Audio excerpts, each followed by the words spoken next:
Juliana reminded me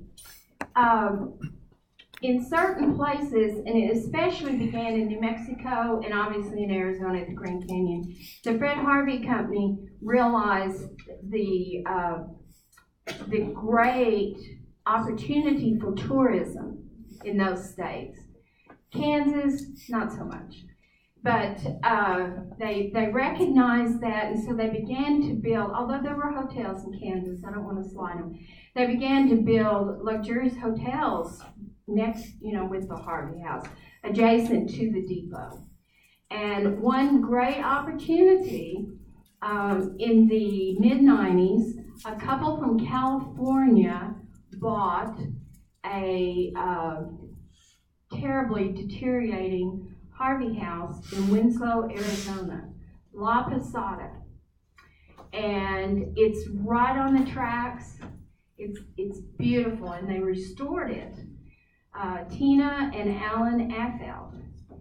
Tina's an artist, so you have that flair, but they keep a lot of stuff as authentic as they can. They have also purchased the Castaneda in Las Vegas, New Mexico, and they are in the process of restoring it. And even before the Castaneda was restored, first of all, how many of you have ever been to Las Vegas, New Mexico? Fabulous place. I've made so many good friends there. I love going there. You can catch Amtrak in Las Vegas and ride to Winslow and stay at the Harvey House there and then take the train back. I even, a couple of years ago, had friends that I've made through the research who live in Tucson, Arizona.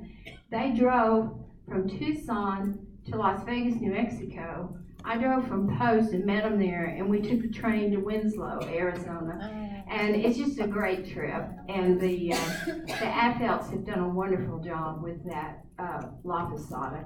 A lot of celebrities stayed there because that was part of where you could, Fred Harvey's grandson cut 18 hours off of traveling from Chicago to Los Angeles.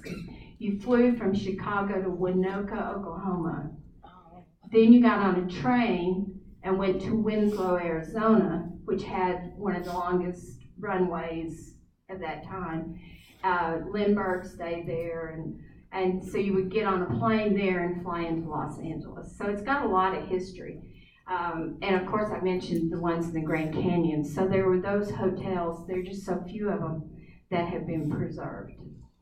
I also felt that my research, the information I gave you was heavily on internet research.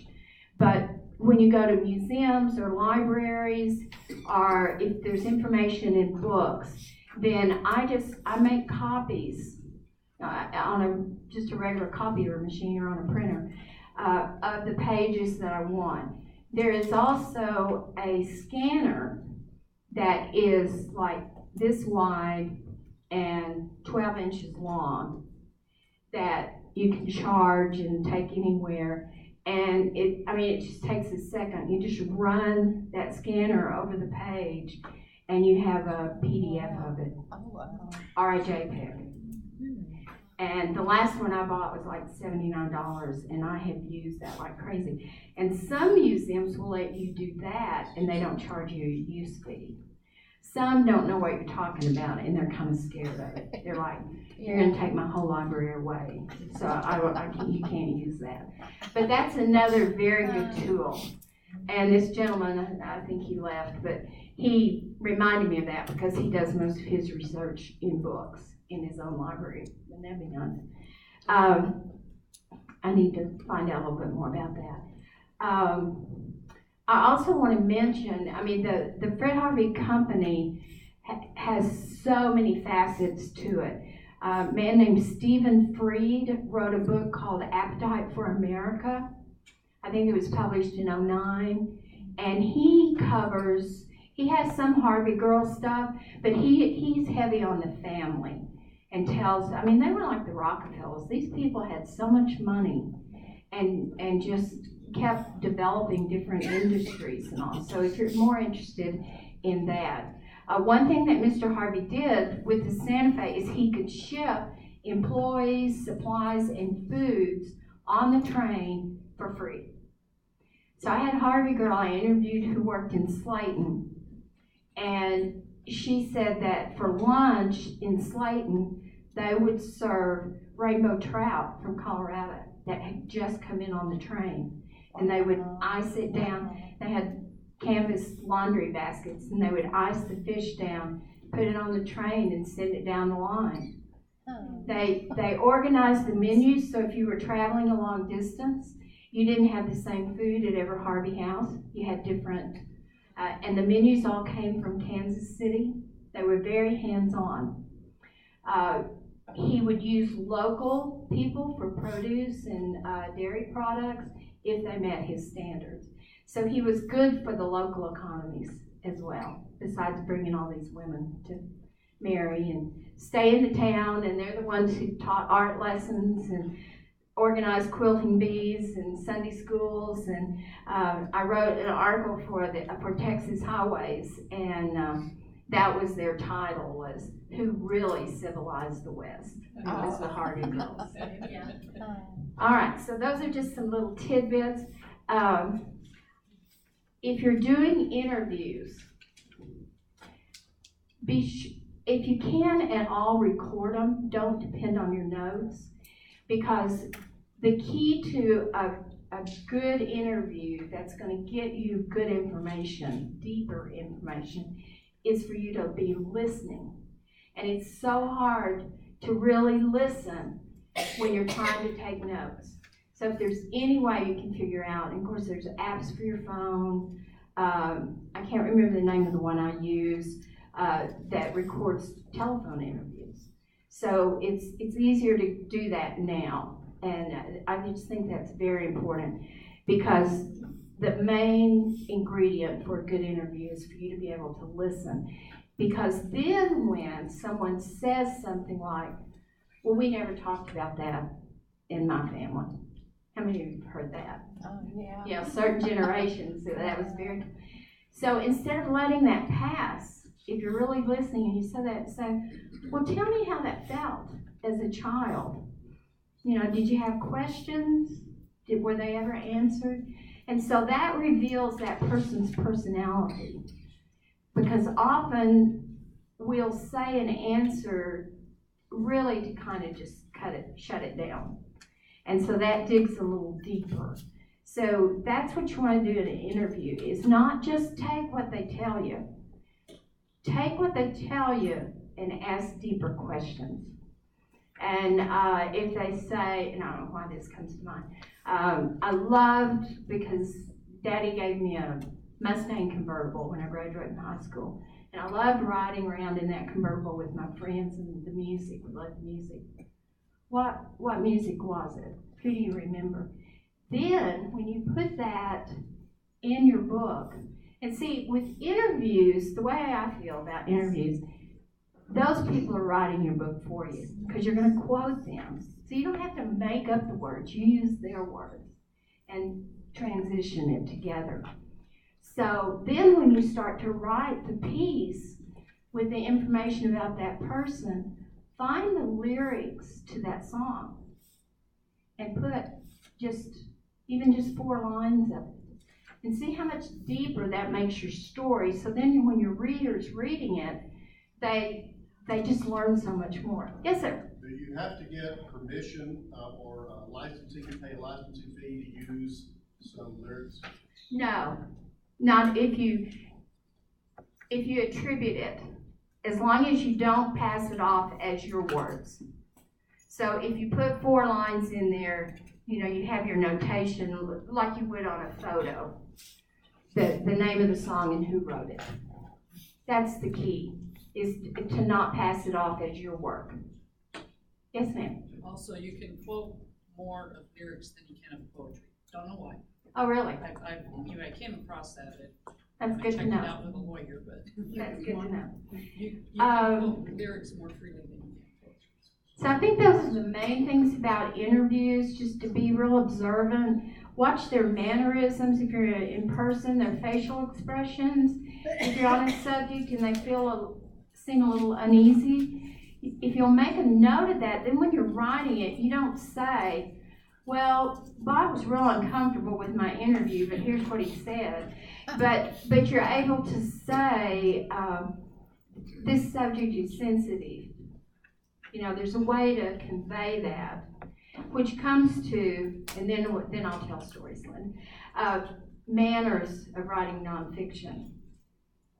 And you don't want to ever write anybody under the bus. And I've just finished this book, so it's fresh on my mind. A very good example of that is the book that's just been out, and the title is Educated. And that woman's father was a horrible person, but she never said that. She just told what happened and would reiterate how much she loved him. But she never said, you know, that was the meanest man. I don't know how I ever lived through my childhood. You know, so there's a way to convey the truth without writing somebody under the bus, because those words are going to be around for a long, long time. Your first draft, unrestrained truth. You may want to say, this Bob, I don't know who Bob is, but, you know, he was an alcoholic, he was mean, I can't think of anything good he did for my sister, you know. That's your first draft, and you get that out. And then when you go through, take all that out, because people don't want to hear that. No. And you can tell your story without it. And so my phrase for that is you treat even the bad guys and girls with just a glimmer of grace. And then that makes your writing much more easier to be received, because someone doesn't start reading it and thinking, oh, this person's just got a lot of anger and using this book to get it out. And always choose truth over rumors, because sometimes you'll get 3 or 4 versions of the same incident. And so when you're up against that, you've just got to work hard enough to get to what you determined to be the truth. You can present the other versions, but say, you know, and Educated is another good example of that. She makes a note. She'll say, this is how I remember this. My brothers remember it differently. We don't know which one's the truth. So, okay, that's kind of sounding preachy, wasn't it? I didn't mean to preach to you this morning. Yes? Answer when you're dealing with that type of thing, what about legal issues? I mean, you're publishing, do you use the actual people's names? Do you discuss I think, things? especially in this day and time, that it's better not to use real names and state that. What about places? Because if you're talking, I've lived a lot of different places, and some places have a population of 10 or. So they'll know who you're talking about. Yeah. Yeah. Do I make it a new place somewhere? But I mean, is that terrible? If someone in that town read the book and said, "Oh, I know that's not Steve, that's Don, that's her Uncle Don." I mean, that's not really. I don't think that's a really bad I thing. do have one villain in the story that is still around. Mm-hmm. He recognized himself, even if I'm really doing I what you see. said, which I Mhm. don't have any problem with that. Then you can Wait till just he write dies. it and leave those details out and just say a small town in Texas. You know, you can be vague. I guess the best way. Yes, sir. Wouldn't some of that go back to your purpose in writing the story? Why are Exactly. you writing it? Exactly. Yeah. And if you stay true to your purpose, then these details, you know, you have to think about them, which you are, and then just figure out a way to. I mean, have you ever been in a hurry and you're writing and you come as a word you want to use and you can't figure out how to spell it, so you just find another word? Am I the only one that does that? And so you can do that and say, okay, the easiest way is to give the name of the town. But then there's another way to describe it without Yeah, and my purpose isn't to expose anybody. Right. My purpose is to deal with a type of harassment that is very damaging and often not seen, so that other people who've been through that can find some healing. Right. Yeah. Not So to make, therefore, the details of the name of the town and even the name of the person aren't that strong of an element to reach your purpose. So, yeah, that's a good point. Yes, ma'am. Where's the original building of the Harvey House here in Amarillo? Put it in your phone. I don't know. Do you know? I don't know if, do y'all know Wes Reeves here? Yes. He saved my life. He told me where it was, and then I got there, and the guy that could get me in wasn't there, and nobody was gonna let me in, and Wes called somebody, and they let me in, and then I left town. So I can't tell you where it is. The last I heard was that the city of Amarillo had acquired it, and they were gonna do a railroad museum. Yes, ma'am? It's the Santa Fe Depot. Yeah, the Santa Fe Depot. It's next to an auction house. And it's just east, it's on the other side of Polk Street. So Okay. it was.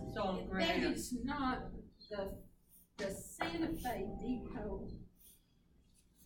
It was matched exactly the description you gave early in this discussion about how there would be various buildings and then they would build their own depot. Mm-hmm. So the Santa Fe Depot was not the first building.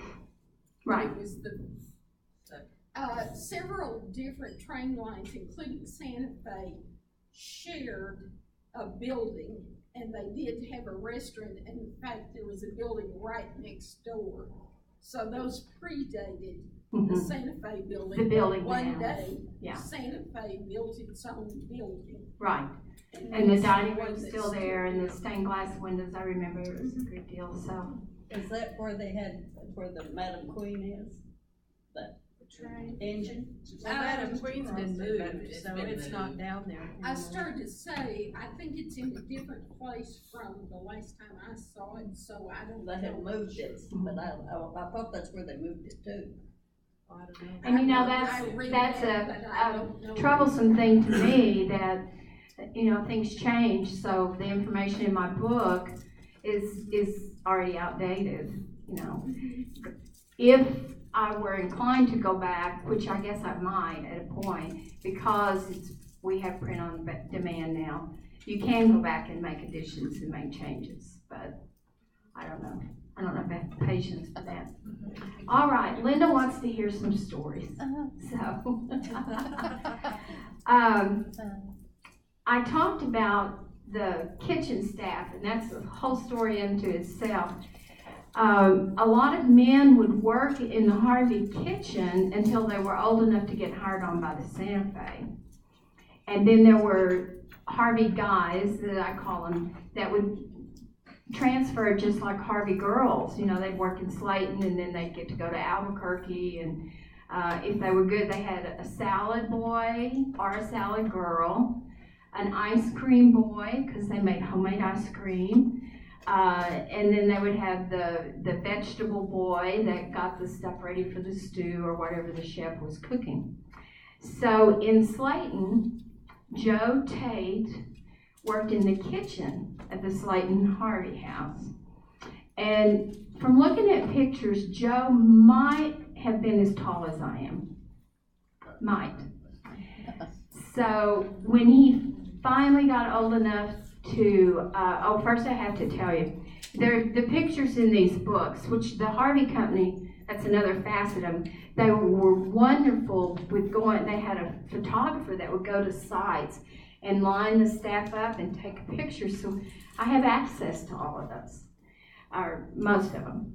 So they would always line the kitchen staff up, and one guy would have a meat cleaver, and another guy would have a big butcher knife. It was kind of like, well, we may work in the kitchen, but we use dangerous tools, you know. And of course, they're all in white, and some of them, their aprons were down to their ankles, so it looked like they had skirts on. But so I always felt like that was kind of their statement of masculinity. Well, Joe, in the picture of the kitchen staff, is holding a meat cleaver, and he also has a pistol stuck in his apron. So he wanted to make a very strong statement. So there was a Harvey girl in Sweetwater, Ethel Reeves, and Joe finally got hired on by the Santa Fe, and his run was from Slayton to Sweetwater and back. And this is their granddaughter told me this story that she had heard many times, that when Joe walked into the Harvey house the first time in Sweetwater, Ethel told the other girls, "That's the best looking man I've ever seen, and I'm going to marry him." So what I surmise from that is Ethel hadn't been around much. I'm not sure she'd ever been out of Sweetwater. But they did marry, and they lived in Slayton, and Joe retired from the Santa Fe. They raised their family there. They were very involved in the community. But I loved Joe and his pictures, and I thought, you little guy, you had to stick that pistol in there just to be sure. Yeah. So that's the story of Joe and Ethel. And this is a little more current. These women are the Harvey Girl twins. So far, they're the only twins I've found. I thought I'd found another pair of twins in Arizona, but it turns out they weren't twins. There was just a year's difference. They looked just alike. Anyway, this is Burnett. Oh, I'm not good with names. These girls grew up in Minnesota. And when they graduated from high school in 1950, their daddy gave them a new car. And the next day, they told me, they proceeded to pack that car up and head to Santa Fe, New Mexico, because they had just always heard about it and wanted to travel. So they get to Santa Fe and find a job at La Fonda. La Fonda was a Harvey house on the plaza there in Santa Fe. And they worked in what is now the French pastry shop, and has been for a long time. They worked in there. It was the lunchroom. And early days at La Fonda, the Harvey girls lived in the basement. So it was the same setup. They had their rooms, but it was in the basement. So I had lunch with them when I first met them. And I can't remember how I found them. Anyway, they were telling me about the girls didn't live in the basement anymore. And Burnett said, well, we had our own apartment. Yeah. But we couldn't leave the hotel in our uniforms. So they would come into work, go down the basement, put on their uniforms, and then go to work, and then change back when they were off. And I said, oh, are those rooms still there? She said, oh, yeah. Do you think we could see them? She said, are you kidding? What else do you want to see? I'll take you anywhere in this hotel. She said, nobody will stop us. And they're just a delight, a delight. They did serve celebrities.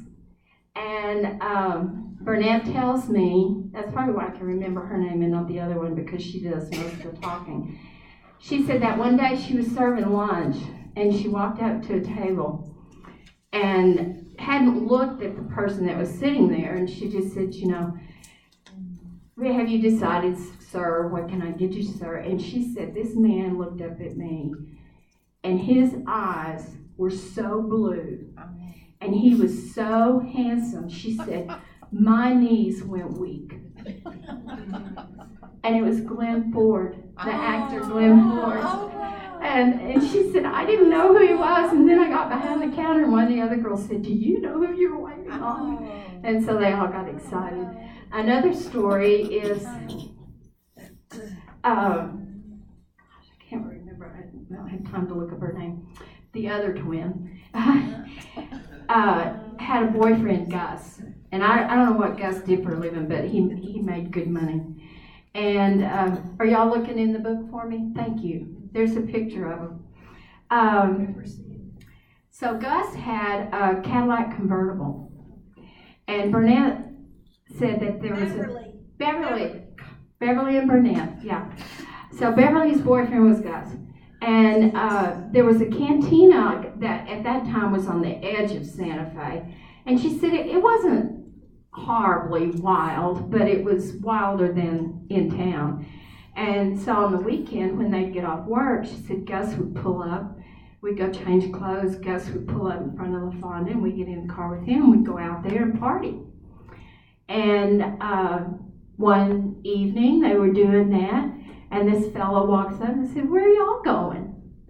And Gus said, "Well, we're going to the cantina at the edge of town for a party. You want to come?" He said, "I think I will. I'm kind of bored here." It was Jack Lemmon. Oh, no. So he gets in the car with them, and they go out to the cantina. And Beverly said, I guess it wasn't quite what he thought. So he thanked us, and he said, I'm going to go back into town. And Gus said, well, let me take you. And he said, oh, no, I'll call a cab. And she said, more than being impressed that they had part of an evening with Jack Lemmon, they just couldn't believe he was going to get a cab to come all the way out there, that he could afford that. So they had lots of fun stories, and they just thought they were waitresses. They never realized the legacy of the Harvey Girl until 2013. And the New Mexico History Museum was putting together a Fred Harvey exhibit. And they were asking about Harvey girls who still lived in Santa Fe. And these women volunteered at the hospital. And one of the nurses said, y'all are Harvey girls. Let me give them your name, And they said, we were just waitresses, And they are now local celebrities. They are always recognized, and Beverly said, I never knew that history. Nobody ever told us. It was just a job for us. Now, Madge Symes was a Harvey girl in the early 30s. And it's interesting because we were talking last night, and Jody mentioned going to the Railroad Museum in Galveston and meeting this woman who had been a Harvey girl, and it was Madge. So we knew the same Harvey girl. Madge grew up in Baird and graduated from high school and got a job as a Harvey girl in Union Station in Galveston. So being a Harvey girl in Union Station was very different. You didn't live on the premises. They didn't know all about your personal life.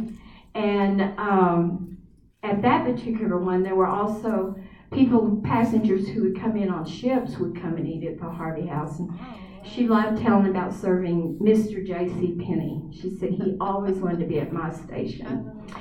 So Madge was someone I found in the 90s when I was first beginning on this.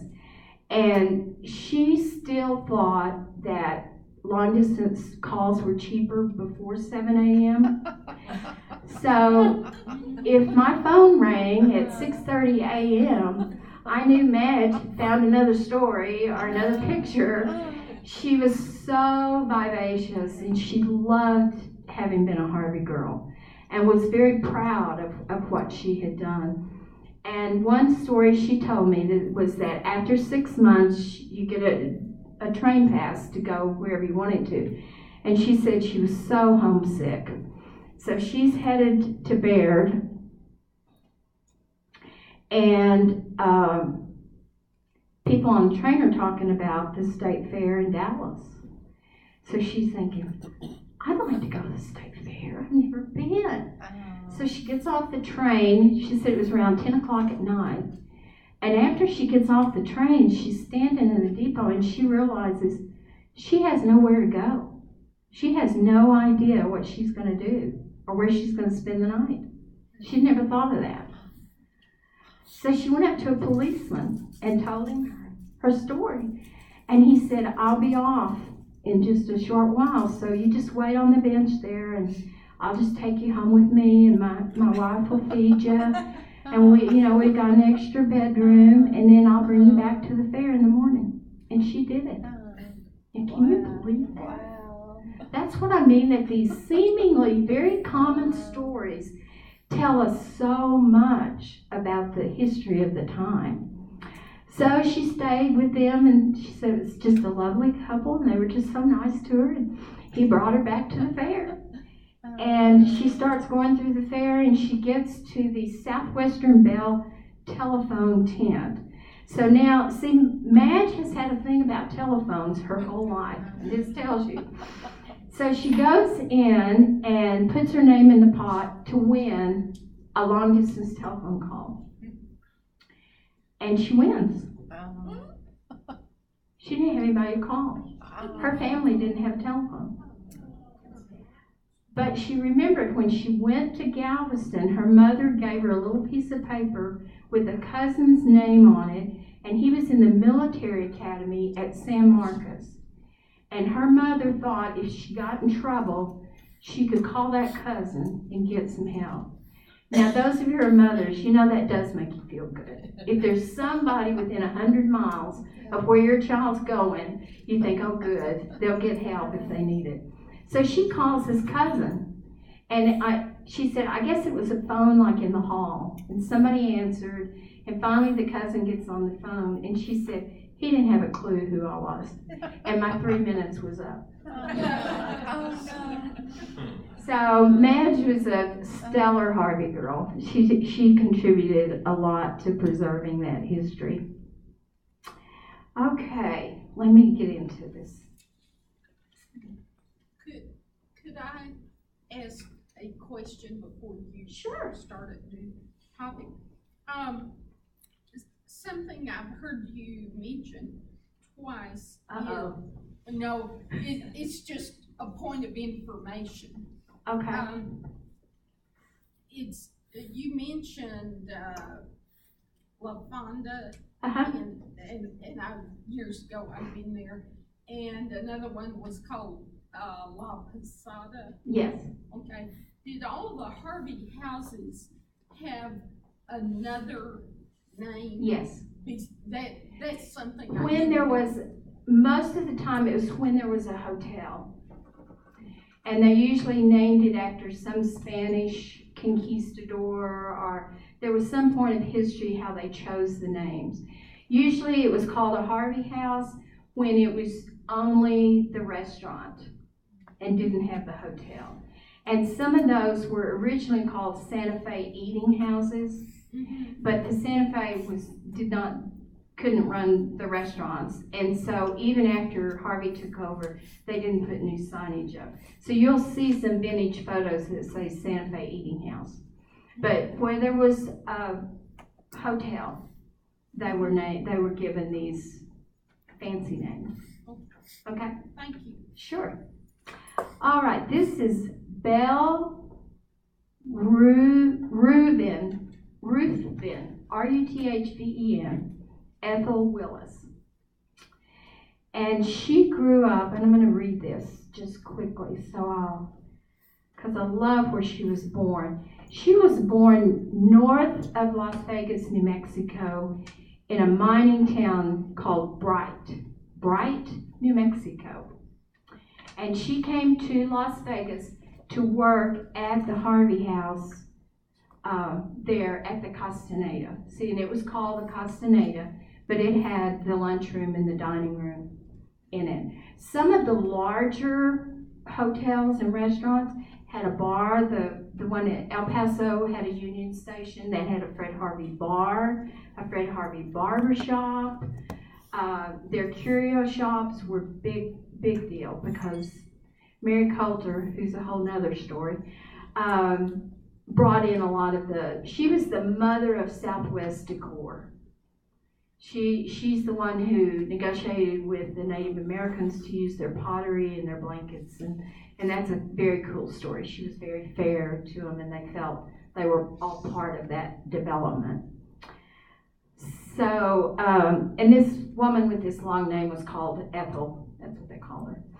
So she's working at the Castaneda in Las Vegas, and it's her first Christmas away from home, and she's very lonely. So she decides she'll go shopping, little retail therapy. See, even back in the 30s. And so she goes down Bridge Street and buys a pair of shoes. And she just loves them. She's so proud of them. And she walks around. This is her daughter's telling me this story. And she said her mother always liked pretty clothes and things. And so she's feeling better, and she starts walking back because it's almost time for a shift, and it starts raining. And in Las Vegas, there was a building across the street from the Castaneda that was a small hotel that Fred Harvey bought, and that was where the Harvey girls lived. They lived across the street in kind of a dormitory instead of in the Castaneda, which tells you that, this, like I said earlier, you can't put this story in a little box because every location could be different.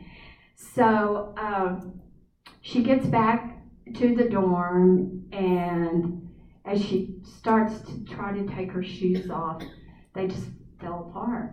And they were cardboard. They weren't leather, they were cardboard.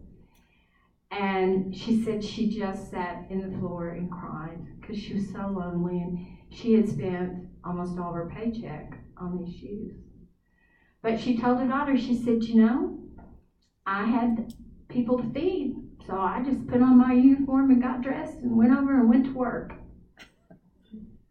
And I think that's something that the women I interviewed, not many of them would share negative stories, that because they want that kind of romanticized version of a Harvey girl.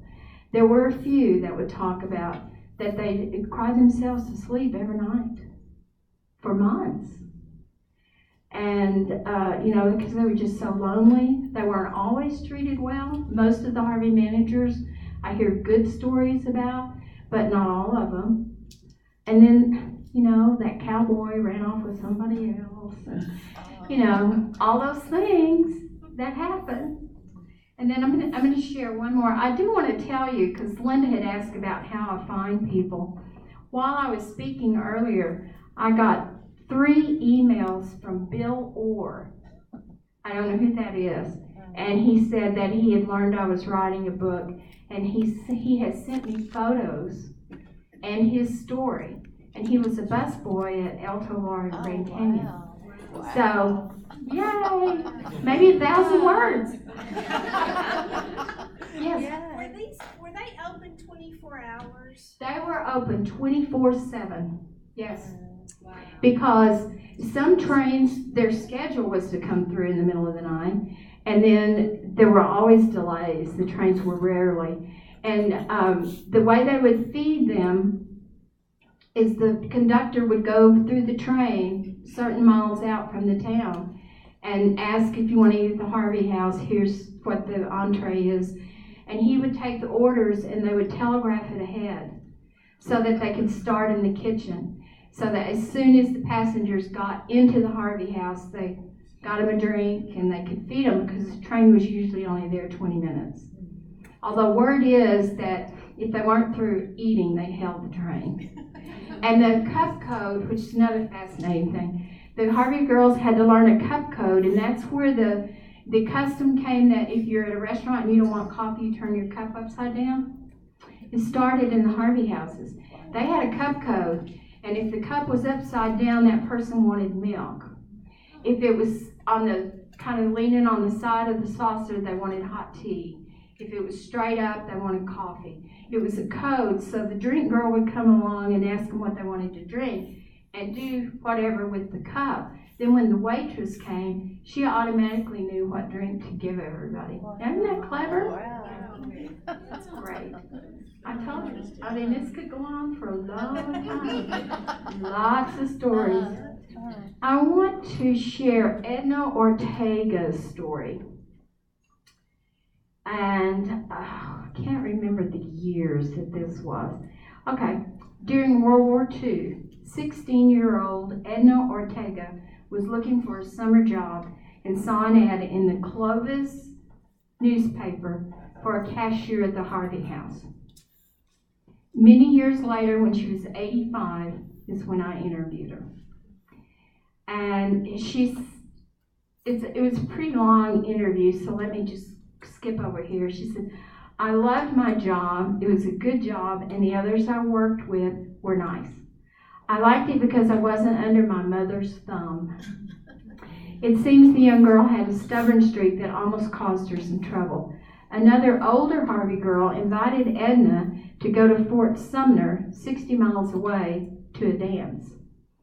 My mother told me I had no business going, but that didn't really matter because I had to have permission from the Harvey House manager. I asked the night manager and he told me I couldn't go because they needed me to work.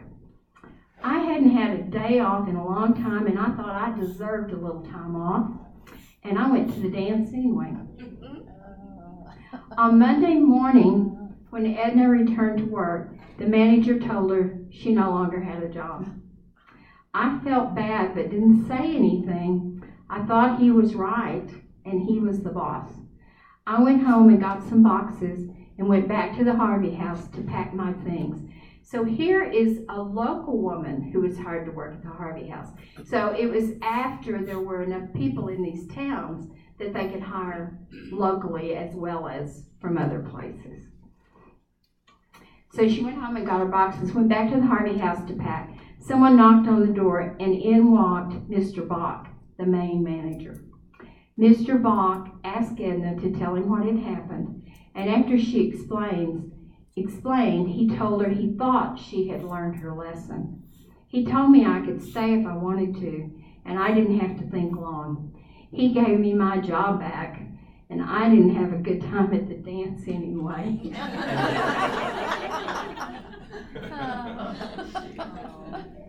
So does that one still exist? You know, yes, the buildings are still there. And that there was a hotel in Clovis and also a Santa Fe hospital. But they're horribly deteriorated and evidently will be torn down. And Clovis tried last year to start some kind of fundraising or something, but you know, you're talking millions to preserve the building, and then you got to have millions to sustain it. I mean, it's just a very expensive thing. The Affels have done what they've done, first of all, because Alan is one of the smartest people I've ever met. And he's really smart about money, and he's put some tax credits together and done things so that he can afford to do it. But yeah, the buildings are still there. Quickly, I want to tell you about Mildred Cusey, C-U-S-E-Y, who later became known as Madam Millie. Oh. So all Harvey girls were not good little girls. They may have started out that way. Her parents had died. She came from the Midwest, and her older sister had tuberculosis. And somehow they found out that the dry climate would be good, and so they end up in Deming, New Mexico. And Millie goes to work as a Harvey girl to take care of her sister. And there's two different stories. One is that she got transferred to Needles, California, which had a big hotel, Harvey Hotel there. And it was so hot, she didn't like it, so she came back to Deming. Another story is she just couldn't make enough money as a Harvey girl. Early on, the Harvey girls made $17.50 a month, plus their room, board, and their laundry. They put their laundry on the train. There were Fred Harvey laundry facilities in Temple, Newton, Kansas, and Arizona somewhere. And one girl told me, she said, you know, I just put my dirty uniforms on the train, and a couple of days they'd come back, and all I had to do was iron them. I felt like I was living in a lap of luxury. So after Millie came, whatever happened, for whatever reason, she came back to Deming, and there was no place for her at the Harvey House. If the story is she transferred, or else she wasn't making enough money. So she went to work at a brothel, and then she said, need to be the madam, I can do this. And she ended up being a very wealthy woman and had a string of brothels, had a couple in Alaska. I mean, she was a good businesswoman. And when she died, there was a huge crowd at her funeral. And I just realized how funny that sounds. And people testified to her generosity. She gave away thousands and thousands of dollars. So that's an unusual Harvey girl story. There was one other woman, and eventually she wanted to be called Clive. I can't remember what her name was when she started out. But she ended up being a cattle rustler. Oh. She started out as a Harvey girl and ended up being a cattle rustler. So, they weren't all pristine and perky, and but we need to know that those choices were made after they were Harvey girls. It wasn't while they were in the Fred Harvey fold. So that's not all I have, but I think we're getting close to. I haven't checked the One time. question. Yeah, I wanted to say it's a little after 12, but we'll take some questions. Yeah. I have a question about the relationship between the railroad and the restaurants. Mhm. Where the railroad didn't build the restaurants or anything, right? No, they did. When they built their new did they? depots, they built the space for the restaurant within the depot, usually, or right adjacent to it. Oh, okay. Yeah. Okay. And so that was another thing. Mr. Harvey got his restaurants built for free. Oh, okay. Yeah. Okay. Yes. You mentioned the book Educated, recent memoir reading. That's a really good one. Are there any other memoirs you'd recommend that you think are well done? It just all gets muddled in my brain. So usually just whatever I've just read is my favorite one and the best. And if I could look at my bookcase, I could recall some others. But and this story is also similar to Glass Castles. How many of you have read that or seen the movie? It's a similar story, and I think Glass Castles was excellent also. Yeah. And her other one, Half Broken Horses. Yes. Yeah. And you really kind of need to read it first. Yeah, you do. Yeah. Half Broken Horses. Okay, well, it's a little after 12, but if there's a burning question, I don't want anybody to, I always say in my class, if you leave here and you still have a question, it's your fault, because you didn't ask. Yes? I was just going to make the comment, several people asked how you could kind of make a disclaimer at the beginning of something that is like a memoir or whatever it happens to be that you're writing, so that you would say, this is the author's specific memories, blah, blah, blah, and may not have nothing to do with truth or you don't say it like that, right. But you can put a legal disclaimer that protects you. And I would caution you don't let that stop you, because my guess is it's either got to be a really vindictive person or a celebrity or someone who has a public persona that is ever going to come after you for anything you're going to write. And I see this often, and people use that to keep them, and then they don't write. They're like, well, but what if someone's family comes after me, Stick to the truth. Like she said, be very truthful. This is my version of it. This is how I remember it. And I think you'll be fine. I do. Anything else real quick? Thank you so much. I've enjoyed this.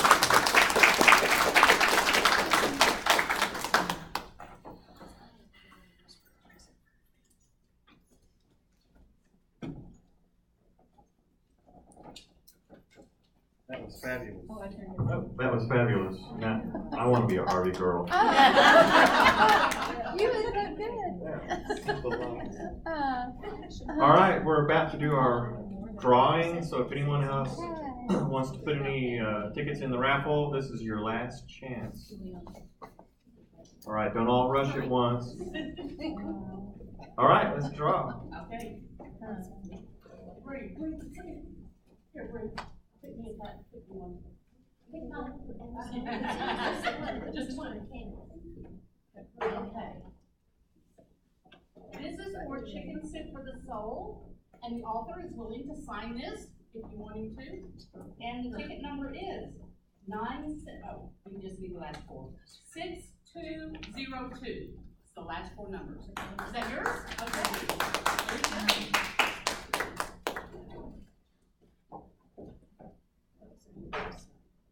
There you go.